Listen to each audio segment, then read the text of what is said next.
ప్రభాస్ అంటే ప్రభాస్ అది ఇంకా ఆపండి. ప్రభాస్ గురించి చెప్పాలి ఈ సినిమాలో. ఆయన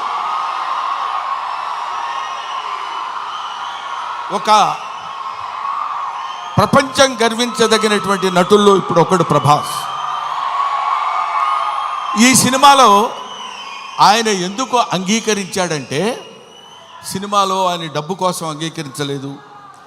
ఏదో ఈ సినిమాలో ఒక అద్భుతమైన క్యారెక్టర్ చేయాలని ఆయన అంగీకరించలేదు. ప్రభాస్ ఒక మానవతా విలువలు కలిగిన మనిషి, ఒక మంచి మనిషి. ఎవరైనా ఏదైనా చేయిజాప అడిగితే కాదనేటువంటి వ్యక్తి కాదు ప్రభాస్.